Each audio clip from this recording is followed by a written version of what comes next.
नमस्कार, ABP news पर हाजिर हूं मैं रुमाना इसार खान। 2024 लोकसभा चुनाव और लोकसभा चुनाव के लिए आज दूसरे चरण का मतदान जो बस शुरू होने वाला है। 7 बज रहे हैं और इसी के साथ मतदान शुरू होने जा रहा है। आज 88 सीटों पर वोट डाले जाएंगे। दूसरे दौर के लिए वोटिंग शुरू। इस वक्त की बड़ी खबर, 7 बज चुके हैं और 7 बजे से 13 राज्यों की ये 88 सीटें जिस पर वोटिंग शुरू हो गई है। मोदी सरकार के 6 मंत्री हैं। विपक्ष का सबसे बड़ा चेहरा राहुल गांधी है। उत्तर भारत में हेमा मालिनी से लेकर दक्षिण भारत में शोभा करंदलाजे तक सभी की साख जो है वो दांव पर लगी हुई है। और ऐसे में उत्तर से दक्षिण, पूरब से पश्चिम कुल 88 सीटें और इन 88 सीटों में से 2019 की अगर बात की जाए तो बीजेपी को यहां पर जबरदस्त बढ़त मिली थी। एनडीए की बात नहीं कर रही हूं, अपने दम पर बीजेपी ने 52 सीटें इन 88 सीटों में से जीती थी। तो फिलहाल ये जो सेकंड फेज की वोटिंग अभी सुबह 7 बजे से शुरू हुई है, इसकी बड़ी बातें क्या हैं जानने के लिए सीधे आपको लेकर चलेंगे हमारे डेटा सेंटर से। अखिलेश तैयार हैं इस वक्त जानकारी के साथ। अखिलेश। बिल्कुल, तो जो 88 सीटों पर मतदान की प्रक्रिया शुरू हो गई है, उसी से जुड़ी बड़ी जानकारी दर्शकों तक मैं पहुंचाना चाहता हूं। दूसरे चरण का मतदान और इस वक्त पोलिंग बूथ पर बड़ी संख्या में मतदाता नजर आ रहे हैं। देश भर के अलग अलग हिस्सों में जहां पर मतदान की प्रक्रिया शुरू हुई है।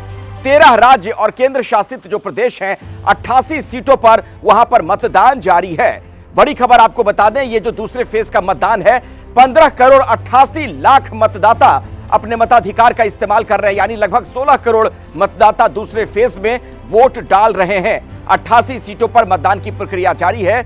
इनमें लोकसभा के जो अलग अलग राज्यों के हैं क्षेत्र वो भी हैं और कुछ केंद्र शासित प्रदेश भी हैं। केरल में सबसे ज्यादा 20 सीटों पर मतदान, यानी 20 सीटें जो लोकसभा की हैं केरल में, वहां पर मतदान जारी है। और राहुल गांधी की जो वायनाड सीट है वहां पर भी आज ही पोलिंग है।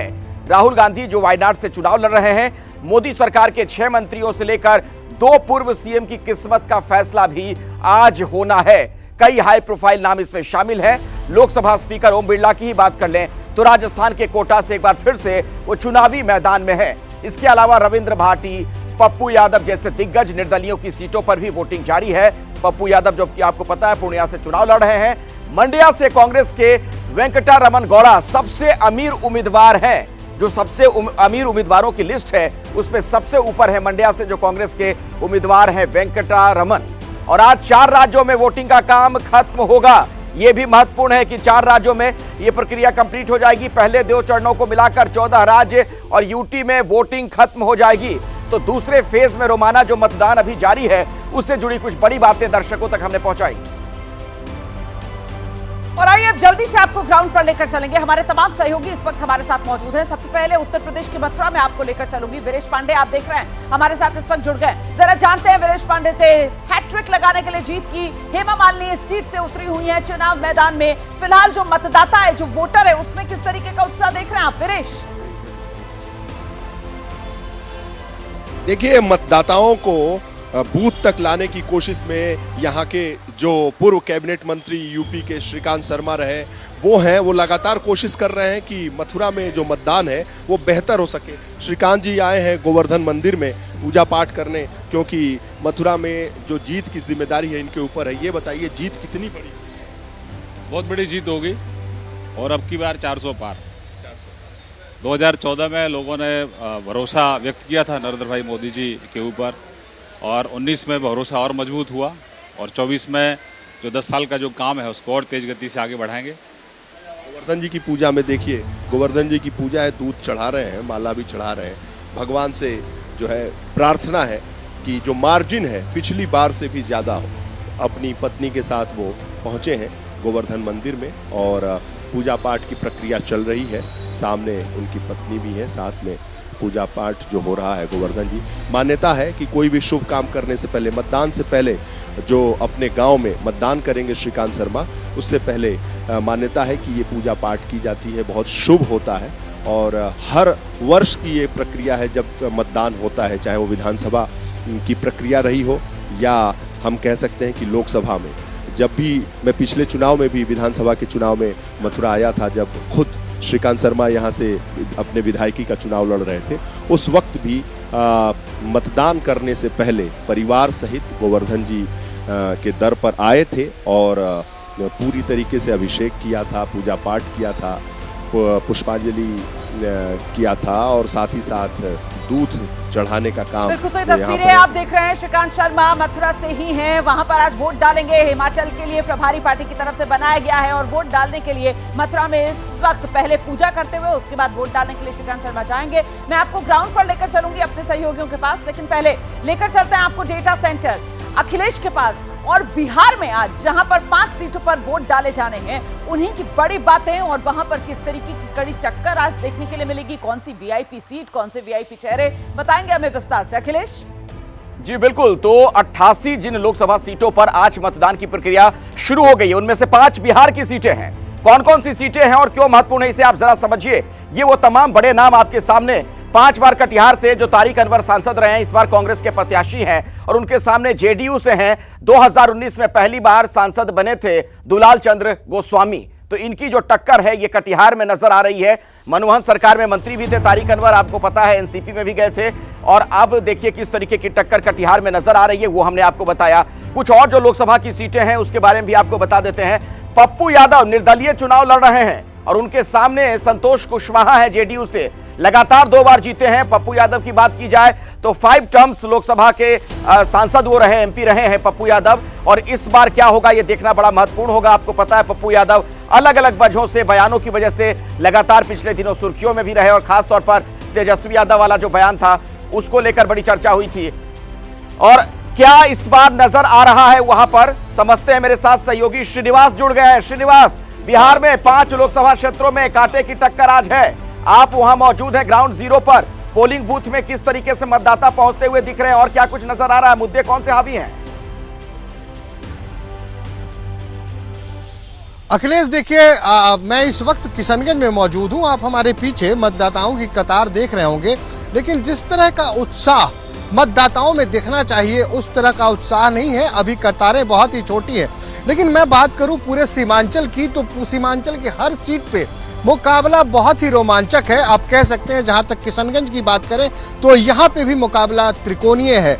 जहां तक स्थानीय सांसद, ये एकमात्र सीट है जो 2019 में कांग्रेस के पाले में आई थी और बाकी बिहार के 40 में से 39 सीटें एनडीए गठबंधन के पास गई थी। लेकिन एक बात मैं आपको और बता दूं कि पास से लगा हुआ पूर्णिया हो, किशनगंज हो, इन तमाम सीटों पे मुकाबला बहुत ही रोमांचक है और त्रिकोणीय है। और इतना ही नहीं, खासकर बात की जाए पूर्णिया की, तो पूर्णिया के सीट का जो परिणाम होगा वो आगे की गठबंधन की राजनीति तय करेगी। क्योंकि पप्पू यादव ने कांग्रेस में अपने पार्टी का विलय करने के बाद वो तमाम बातें मानने से इनकार कर दिया और कहा मैं चुनाव लड़ूंगा तो यहीं से लड़ूंगा। इतना ही नहीं, जब हमारी बात उनसे हुई तो उन्होंने कहा कि तेजस्वी हमारे खिलाफ नफरत रखते हैं और जिसका मुजाहिरा बाद में तेजस्वी ने भी किया। उन्होंने कहा कि अगर आप बीमा भारती यानी कि इंडिया के गठबंधन के उम्मीदवार को वोट नहीं देते हैं तो एनडीए को वोट दे दीजिए। कुछ इस तरह की नफरत दिखी जिसका इजहार पप्पू यादव ने भी किया था। इस वक्त जहां मैं हूं किशनगंज, उसकी बात मैं अगर बताऊं तो यहाँ पे कांग्रेस के स्थानीय सांसद मोहम्मद जावेद हैं और यहाँ से एक बार फिर ओवैसी की पार्टी की धमक सुनाई दे रही है, जिसने 2020 में कुछ ऐसा किया था कि तमाम लोग चौंक गए थे। कुल यहाँ की 6 विधानसभा मुकाबला दिलचस्प है, खासतौर से किशनगंज सीट पिछली बार कांग्रेस ने जीती थी, लेकिन इस बार एआईएमआईएम की तरफ से एक बार फिर से जिस तरीके से 2019 की तरह उम्मीदवार यहाँ पर दे दिया गया है और तीसरा उम्मीदवार जेडीयू की तरफ से यहाँ पर, और तीनों ही मुस्लिम उम्मीदवार हैं, तो इसीलिए त्रिकोणीय लड़ाई जो किशनगंज में देखने के लिए मिल रही है। जल्दी से आपको लेकर चलते हैं। अंकित गुप्ता जोधपुर में इस वक्त मौजूद है और वहां पर उम्मीदवार हैं। कौन है अंकित गुप्ता, बताएंगे, जो इस वक्त मंदिर में भगवान के सामने माथा टेकते हुए नजर आ रहे हैं। अंकित, बिल्कुल रोमाना, इस वक्त मैं मौजूद हूँ जोधपुर में। जोधपुर में वो जो है लोकसभा सीट है जहाँ पर कांग्रेस ने अपना उम्मीदवार बदला है और इस बार करण सिंह जो चुनावी मैदान में है। कांग्रेस की तरफ से मुकाबला है गजेंद्र शेखावत से, जो कि केंद्रीय मंत्री हैं, 2 बार से चुनाव जीत चुके हैं, लेकिन जनता के दरबार में तो जो है जा ही चुके थे, अब भगवान के दरबार में पहुंचे हुए हैं और मतदान करने से पहले पूजा अर्चना कर रहे हैं। करण सिंह जो कि पिछली बार जो वैभव गहलोत यहाँ से 2.5 लाख मतों से चुनाव हारे थे, इस बार उनको बदल करके करण सिंह को चुनाव मैदान में उतारा गया है। और ये सीट वैसे तो जो है यहाँ पर से अशोक गहलोत 5 बार सांसद रह चुके हैं, लेकिन पिछले अगर हम 2 दशक की बात करें तो बीजेपी ने यहाँ पर अपनी जो प्रेजेंस मार्क करवाई है। और आज की तारीख में बात की जाए तो केंद्रीय मंत्री गजेंद्र शेखावत जो है चुनावी मैदान में है। और गजेंद्र शेखावत तो यहाँ पर है ही, लेकिन अशोक गहलोत पिछले 48 घंटों से इसी जोधपुर की सीट पर मौजूद हैं। हालांकि उनके बेटे वैभव गहलोत पास की जालोर सिरोही सीट पर चुनाव मैदान में है, लेकिन अशोक गहलोत जोधपुर में ही जो है डेरा डाले हुए हैं और वो यहीं से अपनी जीत के लिए जो समीकरण है उसको साधने की कोशिश कर रहे हैं। तस्वीरें दिखाई भूपेन कि किस तरीके से इस वक्त जो तमाम उम्मीदवार हैं, फिर चाहे वो किसी भी राजनीतिक दल के क्यों ना हो, वो जो इसी तरीके से भगवान की शरण में है। और ये जो उम्मीदवार हैं, ये जोधपुर से कांग्रेस के उम्मीदवार करण सिंह, जो कि जो है लगातार ये कह रहे हैं कि गजेंद्र शेखावत के जी अंकित, मैं दोबारा आपके पास लौटूंगा। अलग अलग लोकसभा क्षेत्रों में हम लगातार जा रहे हैं और हम अपने दर्शकों को जरा कर्नाटक लिए चलते हैं। बेंगलुरु साउथ की मैं बात करना चाहूंगा। तेजस्वी सूर्या यहां से चुनाव लड़ रहे हैं। इस सीट पर मैं खुद भी गया था। महाभारत एक्सप्रेस की जब यात्रा चल रही थी, हम लोग यहां पर पहुंचे थे। अलग अलग लोगों से हमने बातचीत की थी। कई लोकल इश्यूज भी यहां पर हावी हैं। खासतौर पर पीने के पानी की बड़ी समस्या इस इलाके में है। दूसरे चरण की टक्कर में तेजस्वी सूर्या बीजेपी से जो चुनाव लड़ रहे हैं, भारतीय जनता पार्टी युवा मोर्चा के राष्ट्रीय अध्यक्ष हैं। उनके सामने कर्नाटक के मंत्री रामलिंगा रेड्डी की बेटी हैं सौम्या रेड्डी, कांग्रेस की उम्मीदवार हैं। टक्कर कड़ी बताई जा रही है। क्या होगा ये देखना बड़ा दिलचस्प होगा। दोनों तरफ से जीत के अपने अपने दावे हैं। आपको पता है तेजस्वी सूर्या फायर ब्रांड नेता है बीजेपी के। क्या कुछ वो कह रहे हैं जरा हम आपको सुनवाते हैं। इस मौके पर हमारे सहयोगी ने उनसे बातचीत की है। और हमारे साथ एक्सक्लूसिवली बात करने के लिए तेजस्वी सूर्या साहब हैं। सर, आपको क्या उम्मीद है आज वोटर्स से कि वो निकलेंगे, वोट डालेंगे, आपकी जीत होगी? बिल्कुल घर से वो निकलेंगे। बहुत उत्साह मैं देख रहा हूं पूरे देश में और विशेष रूप में बेंगलुरु में। पिछले बार 53% ही पोलिंग हुआ था बेंगलुरु में। मेरा अपील आप सबसे है, हर एक वोट महत्वपूर्ण है। हर एक वोट देश को मजबूत कर सकते हैं। हर वोट का एक ही मूल्य है। तो आप सब घर से बूथ तक जाइए। जिस प्रधानमंत्री पिछले 10 साल देश के लिए तपस्या की है, पिछले 10 साल अपने 72-73 के उम्र में भी दिन में 15 घंटे 16 घंटे 10 साल तक अपने लिए काम किए हैं, ऐसे प्रधानमंत्री को हम 5 मिनट अपने घर से जाकर वोट डालकर देश को जिताने का काम हम करना है। किन मुद्दों पर आप चाहेंगे कि आपको क्या लगता है किन मुद्दों पर वोट? देश के सुदृढ़ नेतृत्व के लिए, देश के सुरक्षा के लिए, देश के विरासत के गौरव के लिए और भारत को भारत रखने के लिए वोट डालना जरूरी है। बहुत बहुत धन्यवाद। बहुत शुक्रिया हमसे बात करने के लिए तेजस्वी सूर्या साहब, जिनका कहना है कि उन्हें उम्मीद है वोटर्स बाहर निकले, प्रधानमंत्री मोदी के नेतृत्व में वोट डालें। आज बड़ा क्रुशियल रहने वाला है। उन्हें पूरी उम्मीद है कि बीजेपी यहां पर ज्यादा से ज्यादा सीट जीतेगी। कैमरामैन मोहित के साथ आशीष कुमार सिंह, एबीपी न्यूज, बेंगलुरु। देखिए, एबीपी न्यूज भी आपसे यही अपील करेगा कि आज मतदान का दिन अगर आपके इलाके में वोटिंग है तो फिर ये छुट्टी मनाने का दिन नहीं है। ये लोकतंत्र का सबसे बड़ा पर्व मनाने के लिए अपनी जिम्मेदारी निभाने का दिन है और हर खासोआम की तरफ से अपील यही की जा रही है। सुधा मूर्ति, राज्यसभा सांसद, क्या कह रही हैं, जरा ये भी सुनिए। In your mind and don't comment. I always feel urban people vote less compared to rural people, and don't do that. Please come out, and you can see a lot more of my age people here. So I request youngsters to come out, vote, express what's in your mind. Ma'am, you are a BJP's Rajya Sabha member. What do you want? I'm a Rajya Sabha member. Yes. That is nice, but I have not worked there until the session opens. Ma'am, you are an inspiration of so many youngsters, whether all the India, even abroad. What do you want to say about everyone? Any positive message, anything? Please come and vote. Then we will talk.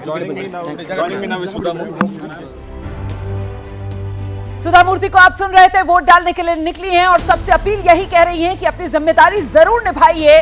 हम भी लगातार आपसे यही appeal कर रहे हैं, अगर आज आपके इलाके में वोटिंग है तो वोट जरूर दें। एबीपी न्यूज पर बड़ी कवरेज लगातार जारी है। हर खबर, हर तस्वीर, हर चेहरा, हर मुद्दा उठाते लोगों की आवाज सबसे पहले यही हमारे साथ एबीपी न्यूज पर। तो 2024 लोकसभा चुनाव सेकेंड फेज, 88 सीटें, आज वोट डाले जा रहे हैं 13 राज्यों में। और इस बीच तस्वीरें मैं आपको दिखाती हूं। राजस्थान सामने आई है तस्वीर। पूर्व मुख्यमंत्री अशोक गहलोत को आप देख रहे हैं, उनके बेटे वैभव गहलोत नजर आ रहे हैं, जो इस बार जालौर सीट से कांग्रेस के उम्मीदवार हैं। पिछली बार वैभव गहलोत जोधपुर से उम्मीदवार थे, लेकिन गजेंद्र सिंह शेखावत से मात मिली थी। इस बार सीट बदली है, जालौर पहुंचे हैं और वहां से अपनी किस्मत आजमा रहे हैं। आज वोटिंग वाले दिन सुबह सुबह पूजा अर्चना करते हुए, आशीर्वाद लेते हुए पूर्वजों का आप तस्वीरें देख रहे हैं वैभव गहलोत, साथ में पूर्व मुख्यमंत्री राजस्थान के अशोक गहलोत नजर आ रहे हैं। और ये जो दूसरे दौर के रण में वैभव गहलोत जालौर से अपनी किस्मत आजमा रहे हैं, जालौर को लेकर जो सियासी समीकरण है, जानने के लिए सीधे आपको लेकर चलेंगे अखिलेश के पास। अखिलेश, बिल्कुल, देखिए, जो हम कहते हैं ना कि सियासत जो विरासत वाली होती है, उस मामले में यह सीट बहुत ही महत्वपूर्ण हो जाती है, क्योंकि यहां पर अशोक गहलोत के बेटे चुनाव लड़ रहे हैं जालौर से। यहां का समीकरण क्या आपको बता देते हैं। वैभव गहलोत जो कि पिछली बार चुनाव लड़ रहे थे अपने इलाके से, अशोक गहलोत का जो अपना इलाका माना जाता है जोधपुर, लेकिन वहां हार गए थे गजेंद्र शेखावत से। इस बार जालौर से मैदान में है वैभव गहलोत और उनके सामने हैं लुम्बाराम चौधरी, भारतीय जनता पार्टी के उम्मीदवार हैं, जिला परिषद के सदस्य रह चुके हैं। वैभव गहलोत आपको पता है अशोक गहलोत के बेटे हैं, राजस्थान में जो क्रिकेट संघ है उसके अध्यक्ष भी रह चुके हैं। इस बार क्या होगा ये देखना बड़ा महत्वपूर्ण हो जाता है। हाई प्रोफाइल मुकाबला है। 2019 का चुनाव जोधपुर से ये हार गए थे और इस बार जालौर पहुंचे हैं चुनाव लड़ने के लिए, तो क्या जालौर में जीत पाएंगे, ये बड़ा सवाल है। उनके सामने हैं लुम्बाराम चौधरी और हम सीधे आपको जालौर लिए चलते हैं। हमारे सहयोगी वहां से हमारे साथ जुड़ गए हैं, अवधेश वहां पर मौजूद है। अवधेश, इस बार क्या नजर आ रहा है वहां पर? वोटर्स में उत्साह देख रहे हैं, मुद्दे कौन से हावी हैं? जरा कुछ लोग अगर दिख रहे हो पोलिंग बूथ पर, उनसे बात भी करिएगा। बिल्कुल अखिलेश जी, देखिए अभी मतदान की शुरुआत तो हो गई है, लेकिन लाइन बहुत लंबी नहीं है। लेकिन फिर भी देखिए, ये जालौर लोकसभा है, जालौर, सिरोही और सांचौर जिले जो है इसमें आते हैं। कुल 22,97,000 मतदाता है और देखिए ये लाइन सुबह से लगनी शुरू हो गई है, मतदान शुरू हो गया है। और यहाँ की अगर हम बात करें तो वैभव गहलोत और लुम्बाराम चौधरी के बीच टक्कर है और इसके साथ ही साथ 12 प्रत्याशी मैदान में है, जिनमें से 6 निर्दलीय हैं। लेकिन जो सीधा मुकाबला है वो कांग्रेस और बीजेपी के बीच ही माना जा रहा है। कुछ लोग जो वोट देने आए हैं उनसे बात कर लेते हैं। दादा, ये बताइए कि कौन सा मुद्दा है वोटिंग को लेकर, क्या मन में है? वोटिंग का मुद्दा तो क्या है, ये धर्म का। हाँ, अच्छा, धर्म का मुद्दा है कि ये कांग्रेस कहती है कि ये तो डेंगू है, नहीं ये तो ये नहीं, ये नहीं। अच्छा, जो दक्षिण भारत में कहा गया, हाँ, वही सवाल है। और क्या मुद्दे हैं यहाँ पर जालौर में? धर्म का। क्या धर्म के अलावा कुछ बुनियादी सुविधाएं? तो देखिए अखिलेश, यहाँ पर धर्म के मुद्दे की बात हो रही है और एक खास यहाँ पर वोटर, उनसे बात कर लेते हैं जो जालौर से प्रत्याशी हैं, लुम्बाराम चौधरी जी, उनकी पत्नी है। देखिए पारंपरिक वेशभूषा में मतदान करने आई हैं। ये बताइए कि क्या मुद्दा है, चाहे विधानसभा है, हमेशा पूरा परिवार हम लोग मतदान करने साथ जाते हैं। क्या लोगों से अपील क्या रहेगी? अपील रहेगी कांग्रेस पार्टी को आशीर्वाद दीजिए। पूरे राजस्थान में एक अच्छा माहौल है। जालौर सिरोही में जिस तरीके से जनता ने जो आशीर्वाद और प्यार दिया है और जिस तरीके से जालौर सिरोही में लोगों में उत्साह है कांग्रेस पार्टी प्रति, आश्वस्त हैं अपनी जीत को लेकर और कोई संदेश देना चाहेंगे? 100% आश्वस्त हैं। जालौर सिरोही में इस बार जनता लोकसभा चुनाव में बदलाव कर रही है। इस वक्त मेरे साथ में वैभव गहलोत मौजूद हैं, जालौर से उम्मीदवार हैं, लेकिन इस वक्त जोधपुर में मौजूद हैं क्योंकि इनका वोट यहाँ पर है। मतदान पहले, उसके बाद में फिर जनता के बीच में फिर एक बार जाएंगे। जी, बस अभी 9 बजे हम पहुँच जाएंगे वापस वहाँ पे। अभी इसलिए अर्ली वोटिंग का रखा है और सीधा हम यहाँ पे इसी ब्लॉक से पहुँच जाएंगे जो हमारा सट्टावा इलाका है। बिल्कुल। लेकिन अगर मैं बात करूँ, पिछली बार आप लोकसभा से यहाँ से चुनाव लड़े थे, लेकिन इस बार सीट बदली है, मुकाबला मुश्किल मान रहे हैं क्या? नहीं, बिल्कुल नहीं। सीट तो बदलने का तो निर्णय स्क्रीनिंग कमेटी और कांग्रेस हाईकमान करता है, परिस्थितियाँ और सारे फैक्टर्स देख के। और जालौर सिरोही में जिस तरह से 20 साल में कुछ हुआ नहीं और 20 साल में जनता ने एक तरह से माइंड सेट कर लिया है कि हमें लोकसभा चुनाव में जालौर सिरोही में बदलाव चाहिए। क्या वो मुद्दा है जिसको लेकर के, क्योंकि वहाँ की बात की जाए, उस सीट की बात की जाए, मैं वहाँ पर मौजूद था, तो ठाकुर वोट भी एक डिसाइसिव फैक्टर हो सकता है। आपको लगता है कि कहीं नाराजगी वगैरह भी ऐसा कुछ है क्या? नहीं, सर्व समाज का एक अच्छा प्यार और आशीर्वाद मिल रहा है और जिस तरीके से मैंने कहा कि मुद्दा जो है वो डेवलपमेंट का है कि वहाँ पे दिल्ली की सरकार से कोई काम ऐसा, भाजपा के सांसद 20 साल रहे मगर 20 साल में कोई काम ऐसा वो नहीं गिना सकते जो उस क्षेत्र के लिए लेके आए हों। लेकिन आपके क्षेत्र के आसपास प्रधानमंत्री की भी रैली हुई है, बीजेपी के तमाम बड़े नेताओं। तो आप सुन रहे थे वैभव गहलोत को और अब ये तस्वीरें जो हैं वो आप वसुंधरा राजे की देख रहे हैं। बेटे दुष्यंत सिंह साथ में नजर आ रहे हैं। जो झालावाड़ है वहां से एक बार फिर चुनाव मैदान में उतरकर अपनी किस्मत आजमा रहे हैं। और देखिए, वोट डालने के लिए पहुंची हैं वसुंधरा राजे परिवार के साथ। पोलिंग बूथ के भीतर आप वसुंधरा राजे को देख रहे हैं, पूर्व मुख्यमंत्री राजस्थान की। खुद इसी झालावाड़ की जो सीट है, यहां से जो झालरापाटन विधानसभा क्षेत्र है, वहां से विधायक भी हैं। महारानी का गढ़, यही पहचान इस झालावाड़ इलाके की, जहां से एक बार फिर बेटे दुष्यंत सिंह चुनाव मैदान में बतौर उम्मीदवार किस्मत आजमा रहे हैं। लगातार इस सीट से दुष्यंत सिंह जीत दर्ज कर रहे हैं। इस बार कांग्रेस की तरफ से उर्मिला जैन भाया को यहां पर दुष्यंत सिंह के सामने उतारा गया है। मुकाबला दिलचस्प होता हुआ बड़ी कवरेज लगातार जारी। अब ये जगह जो है ना, ये घर है, 35 साल का रिश्ता है भैया, तो उससे आप समझ लो। और पूरे राजस्थान में मैम किस तरीके का कितनी सीटों पे उम्मीद करेंगे? जैसे मैंने आपको कहा, मुझे विश्वास है कि जनता का सपोर्ट मिलेगा और फिर से इतिहास बनाएंगे। रिकॉर्ड, दुष्यंत जी का रिकॉर्ड कुछ नया बनने की उम्मीद है? हमारी जनता तो कह रही है और मैं भी विश्वास करती हूँ। ये चुनाव खाली उम्मीदवार का नहीं रह गया है।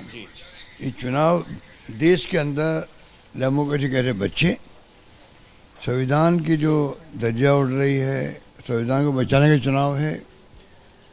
और जो राहुल गांधी की यात्रा थी, भारत जोड़ो यात्रा और भारत जोड़ो न्याय यात्रा, उसके निचोड़ के रूप में जो मैनिफेस्टो आया कांग्रेस का, वो एक ऐतिहासिक डॉक्यूमेंट बन गया है। 5 न्याय के साथ में 25 गारंटी दी गई है। अब 25 गारंटियाँ महिलाओं के लिए, किसानों के लिए, श्रमिकों के लिए, हर वर्ग के लिए।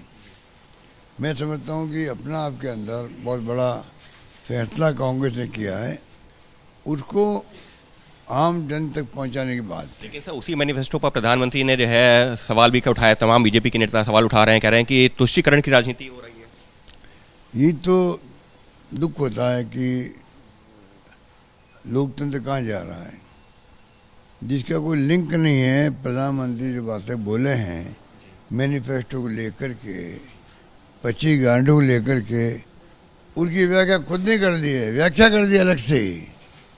और व्याख्या इस प्रकार की है जो मजाक उड़ गई उनकी खुद की। जिन्होंने व्याख्या की है उनकी मजाक उड़ी देश भर के अंदर। ये क्या तरीका है? मंगलसूत्र छीन लिया जाएगा, प्रधानमंत्री ने राजस्थान में आके मंगलसूत्र का कहा है या क्या कहा है, मैं उनमें नहीं जाना चाहता। हमें चुनाव लड़ना विकास पर है, हमें चुनाव लड़ना है जो देश में इश्यू है। इश्यू क्या है? बेरोजगारी का है। इश्यू क्या है? महंगाई का है। इश्यू क्या है? गरीब अमीर में खाई बढ़ती जा रही है। अर्थव्यवस्था किस प्रकार सुधरे उनके हित में। इश्यू हमारे मेन वो है देखो, और उसको खींच करके जानबूझ के ले आ रहे हैं, मंगलसूत्र की व्याख्या कर रहे हैं। मैनिफेस्टो से क्या संबंध है? 0.1% भी उसमें ध्वनि नहीं निकलती है।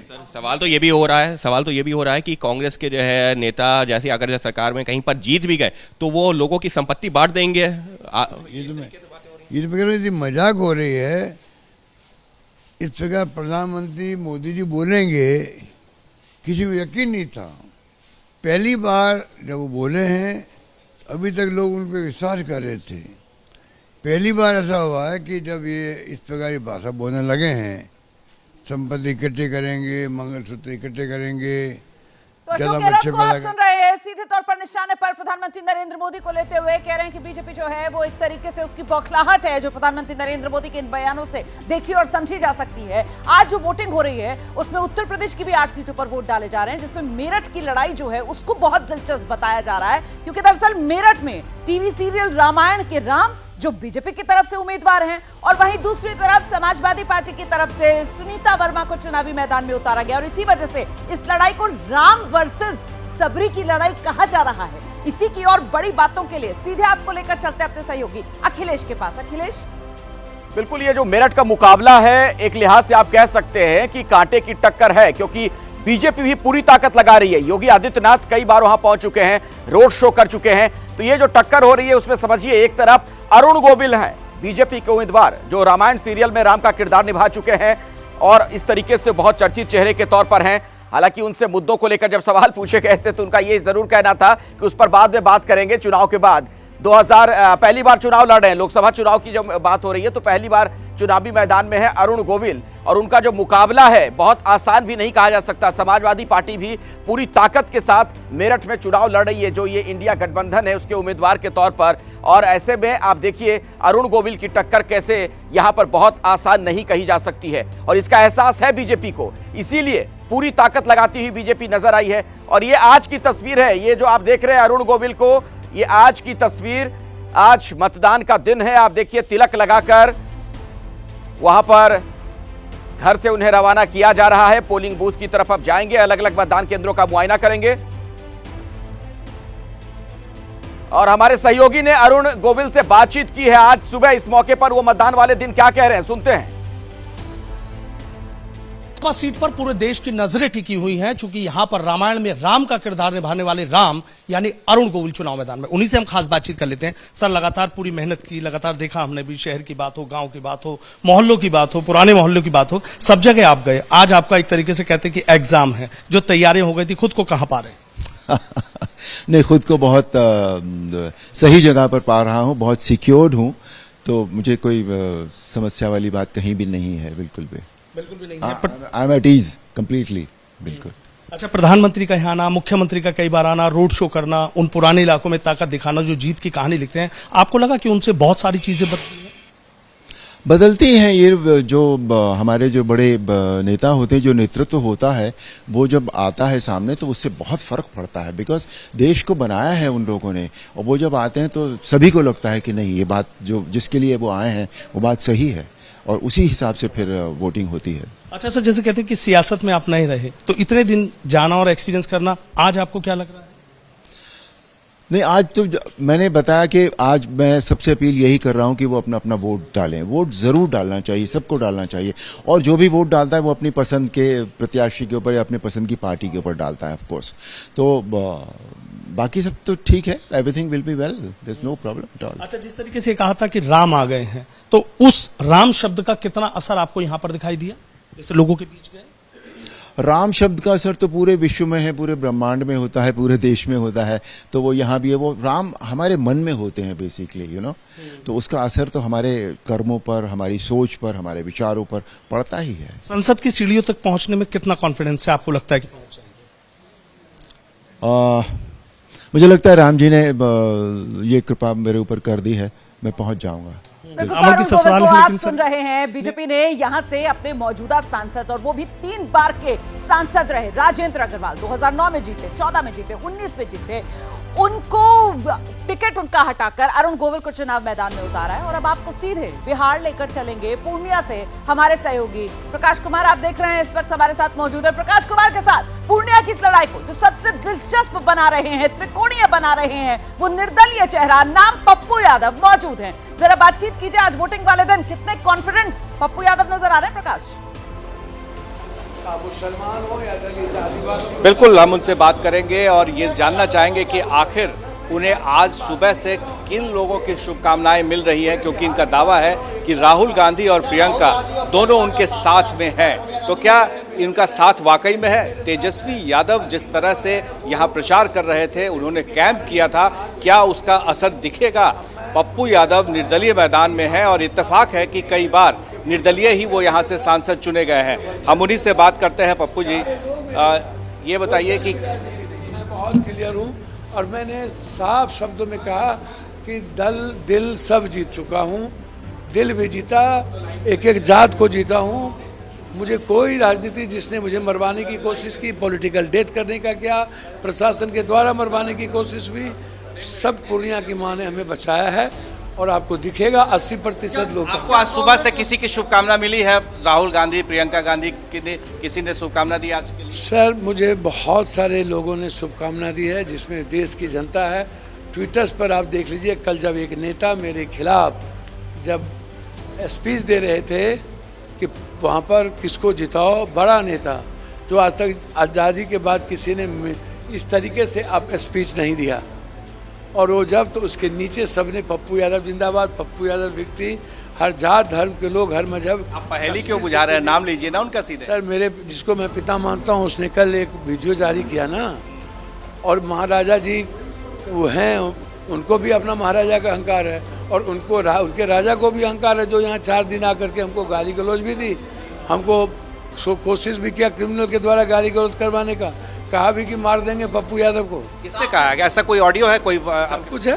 क्या है उसमें? मैंने कहा कि मार देंगे यदि उससे लड़ा तो, घर ढूक के गोली मारेंगे। आपने FIR कराया, कुछ कराया? सर मैंने चुनाव आयोग को भेज दिया, थाना को भेज दिया, आप जाके देख लीजिए, सब कुछ है। सर आप तो समझ में नहीं आता, उसके वीडियो होंगे ना। ये कौन शख्स है जो गाली दे रहा है? क्रिमिनल 8 साल जेल में रहा और उनके गाड़ी में उनके मंच पर है। तो क्या आपको लग रहा है कि तेजस्वी यादव गाली दिलवा रहे हैं आपको? सर इन्होंने तो कहा गोली मार देंगे तुम उसके खिलाफ बोलोगे तो। अच्छा। सर सुनिए ना इसके को, बोला गोली मार देंगे 4 दिन के अंदर। घर डर लग रहा है?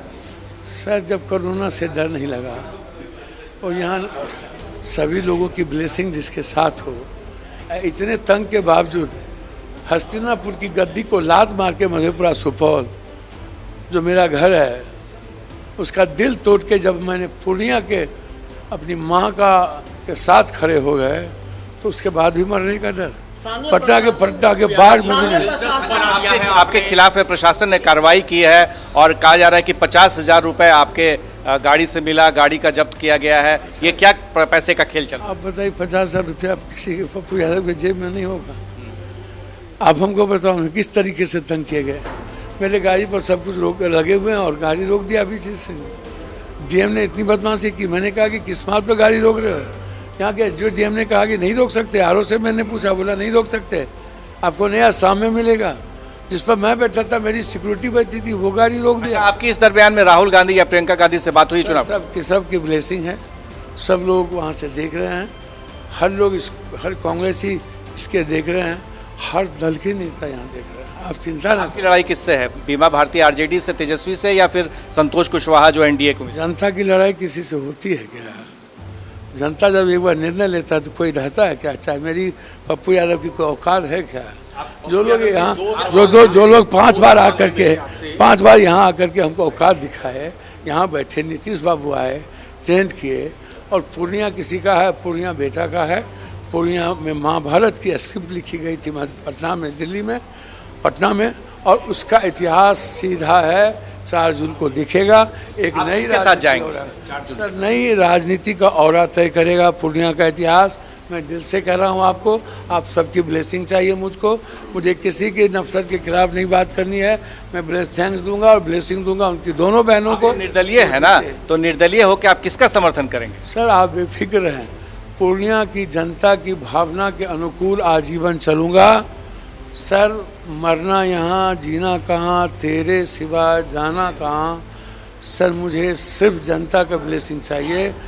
सबने छोड़ दिया, पूर्णिया नहीं ने छोड़ा, और पूर्णिया यदि नहीं छोड़ा तो याद रखिएगा कि हम दुनिया से लड़ें। क्या आरजेडी के कुछ आपने सुना रोमाना कि ये पत्ते नहीं खोल रहे हैं कि अगर निर्दलीय ये लड़ रहे हैं तो आगे की क्या रणनीति होगी? जाहिर है कि एक तरफ तेजस्वी यादव इन्हें हराना चाहते हैं तो दूसरी तरफ एनडीए का भी वोट लेना चाहते हैं। और बाद में 5 दिन तेजस्वी यादव ने यहाँ पूर्णिया की सीट पर आकर प्रचार किया। पूर्णिया की चुनावी लड़ाई में पेच अगर किसी ने अटकाया तो वो पप्पू यादव, और इसी वजह से तेजस्वी यादव मजबूर हुए मन से ये कहने के लिए कि अगर आप बीमा भारती इंडिया गठबंधन के उम्मीदवार को वोट नहीं दे रहे तो मतलब आप एनडीए को वोट दे रहे हैं। मतलब पप्पू यादव की तुलना एनडीए से कर दी तेजस्वी यादव ने। और इस बीच संतोष कुशवाहा 2014, 2019 इसी पूर्णिया सीट से जेडीयू के टिकट पर जीते, एक बार फिर से उम्मीदवार हैं, उनसे खास बातचीत सुनाते हैं। लगातार 2 बार से जीत रहे सांसद संतोष कुशवाहा मेरे साथ हैं, हम बात करते हैं क्या इस बार हैट्रिक लगा पाएंगे? निश्चित रूप से 2019 का जो रिकॉर्ड है वो भी टूटेगा, और दुगने अंतर से पूर्णिया की जनता ने मन बना चुका है एनडीए को जिताने के लिए, देश में नरेंद्र मोदी जी को तीसरी बार प्रधानमंत्री बनाने के लिए। जो कॉन्फिडेंस है, ये कहा जा रहा है कि तेजस्वी यादव ने जो बीमा भारती को, जो कुछ दिन पहले तक आप लोग के साथ थी विधायक के रूप में, और पप्पू यादव जो बीच में एंट्री मारे हैं निर्दलीय के रूप में, तो क्या लग रहा है कि ये कहीं कॉन्फिडेंस जो आपका जो बनाया हुआ वो टूट तो नहीं जाएगा? बिल्कुल नहीं, कॉन्फिडेंस बिल्कुल जनता ने तय कर चुका है। जनता चुनाव लड़ रही, जनता चुनाव जीतेगी, इसलिए कहीं कोई विषय नहीं है। जो पूर्णिया में अमन चैन कायम हुआ है, पूर्णिया विकास के रास्ते पे चल पड़ा है, पूर्णिया की जनता उसमें बाधक बनना नहीं चाहती है। बाधक का मुकाबला किससे है? मेरा किसी से मुकाबला नहीं है। आपस में 2 नंबर और 3 नंबर की लड़ाई लड़ने के लिए इंडी गठबंधन के जो लोग हैं आपस में नुरा कुश्ती कर रहे हैं। ऐसा तो नहीं कि जो अति पिछड़ा वोट है उसमें कुछ बंटवारा हो जाए बीमा भारती की वजह से? एक वोट कहीं नहीं जा रहा है, सारा वोट एनडीए के पक्ष में गिरने जा रहा है। सभी लोग एनडीए के पक्ष में मतदान करेंगे। नरेंद्र मोदी जी को तीसरी बार प्रधानमंत्री बनाएंगे और पूर्णिया से जनता ने तीसरी बार अपार मतों से एनडीए को जिताने का काम करेगी। तो दूसरे दौर का रण जारी है। बंगाल की भी 3 सीटों पर वोटिंग हो रही है। वहां की राजनीति की गर्मी दिखाएंगे आपको आगे। फेज 2 और 88 सीटों पर देश भर में मतदान जारी है अलग अलग लोकसभा क्षेत्रों में। और अब हम बात करेंगे पश्चिम बंगाल की। पश्चिम बंगाल में जो टक्कर है उसके बारे में हम आपको बताएंगे। और इस बीच खबर ये कि ममता बनर्जी पर बरसे हैं सुकांत मजूमदार, जो कि पश्चिम बंगाल में बीजेपी के अध्यक्ष हैं। टीएमसी हिंदू वोटर को धमका रही है, ये एक बड़ा आरोप लगाया है सुकांत मजूमदार ने, जो खुद भी चुनाव लड़ रहे हैं बालूरघाट से। ममता बनर्जी पर बरसे हैं वो। क्या कुछ उन्होंने कहा वो तो हम आपको सुनवाएंगे, लेकिन ये टक्कर कैसी नजर आ रही है उसे समझिए।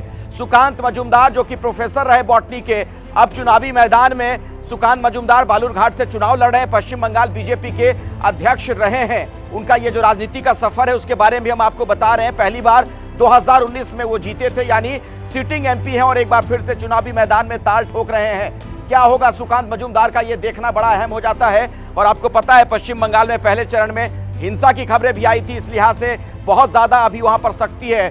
और क्या कह रहे हैं सुकांत मजूमदार वो आपको सुनवाते हैं जरा। पश्चिम बंगाल में आज 3 लोकसभा सीटों पर मतदान हो रहा है, जिसमें से एक है बालूरघाट, जहां से सांसद हैं बीजेपी के प्रदेश के अध्यक्ष डॉक्टर सुकांतो मजूमदार। क्या ये कहेंगे पीसफुल हो रहा है चुनाव, या आज भी धमकाने की कोशिशें की? देखिए, घटनाएं तो घट रही है, एकदम 100% पीसफुल मैं कह नहीं पाऊंगा। कल रात को हमारे एजेंट के घर में रैंसैक हुआ, उनके माताजी को धमकाया गया, तोड़फोड़ भी किया गया, कास्ट को लेकर गाली दी गई, जो एक बहुत बड़ा जुल्म है।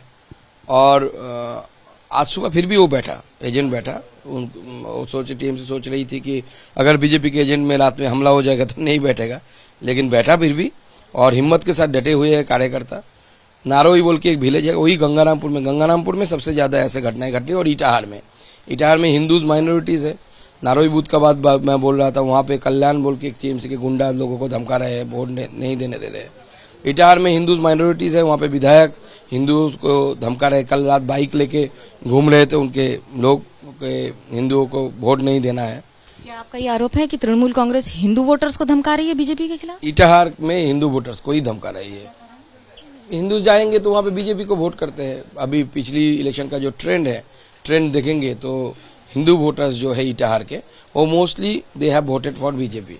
मिदनापुर में एक कार्यकर्ता का शव मिला है बीजेपी का, बीजेपी क्या कहेगी उस पर? इसकी हम छानबीन कर रहे हैं, हम अपने तरफ से छानबीन कर रहे हैं, परिवार के साथ बात कर रहे हैं।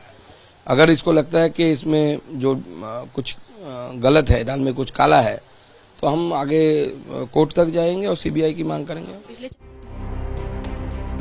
आपको पता है पश्चिम बंगाल में चुनाव का रक्त रंजित इतिहास रहा है, और उसी तरफ इशारा करते हुए सुकांता मजूमदार ये कह रहे थे कि दरअसल हिंदू वोटर्स को डराया धमकाया जा रहा है। एबीपी न्यूज पर यह बड़ी कवरेज लगातार जारी है। आप जुड़े रहिए हमारे साथ।